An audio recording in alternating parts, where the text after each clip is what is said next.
Welcome back. South Africa's high levels of abuse have lately been spilling over into the workplace. More and more employees are complaining about abuse at work.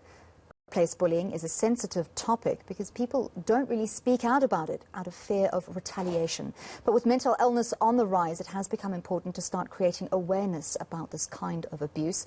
To talk more on this is leadership coach Brian Mhlanga. Brian, thank you very much for your time this morning. So with workplace bullying on the rise, and we want to emphasize that workplace bullying, the word bullying should not be seen as lighthearted. It is abuse in its very serious form. So I want to find out firstly from you, which kind of workplace environments are ripe for bullying to take place? Does it take place more in corporate environments or in trades or in informal employment sector? Good morning, and thank you very much for having me this morning. Good morning to the viewers.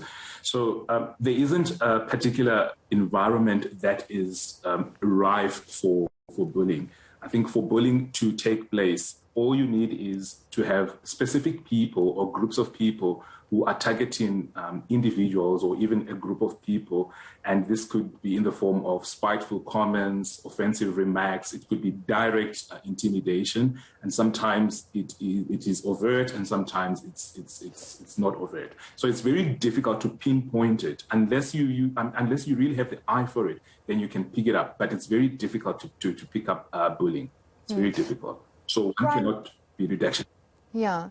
So sometimes we tend to think of adults as being tough. You know, adults can take care of themselves. Children need protection. But a lot of adults in workplace situations are preyed upon by people in positions of power, people who leverage that power to make their victims powerless.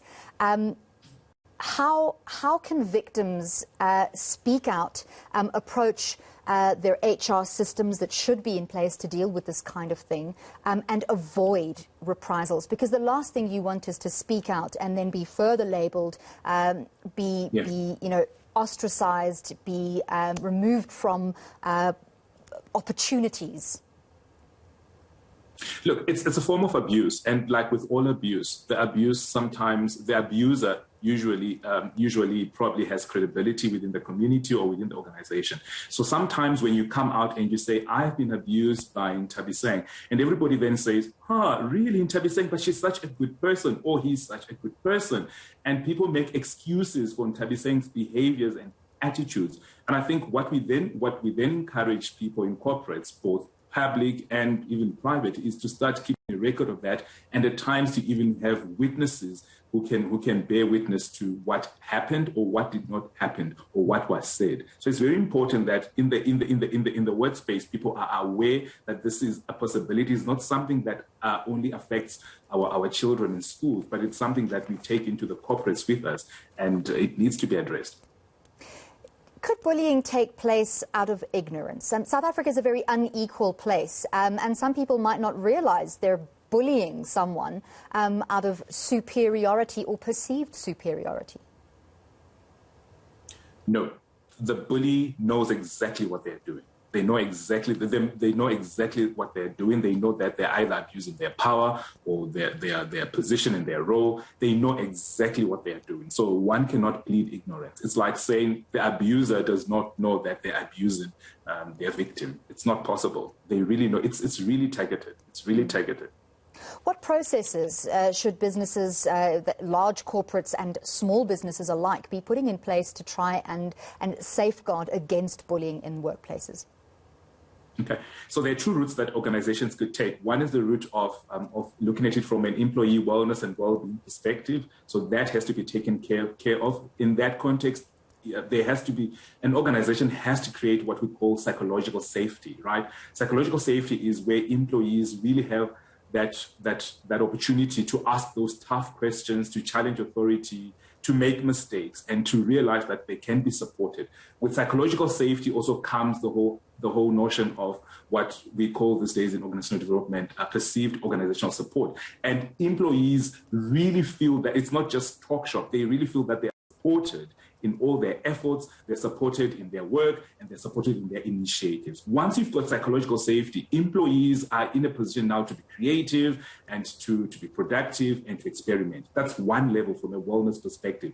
The other layer would be to look at it from a legislative perspective, which is the laws. What are the policies within the company around those kind of things, and what steps should one follow when they encounter those kind of things? So we need to have those two-pronged approach when we are dealing with this kind of thing.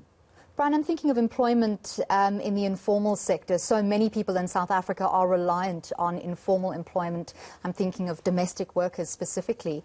Their workplace is someone else's home. And I'm imagining that certainly bullying takes place there as well, without those corporate safe structures. What is the victim to do then? It's by knowing your rights. Know what your rights are as an employee. Because if you don't know what your rights are as an employee, you find yourself in a very at a disadvantaged position, because then you cannot actually say you've crossed the boundaries. So rights are all about boundaries, and you need to establish the boundaries. And if you cannot establish the boundaries, this is when you can appeal to law. This is when you can appeal also maybe for mediation and intervention from other parties. It could be, if it's in a domestic situation, then one could ask then another person who's in the household to actually say, look, I sometimes take my off on a Saturday, but you ask me to stay until 3, and by the time I go, I don't even have time to rest.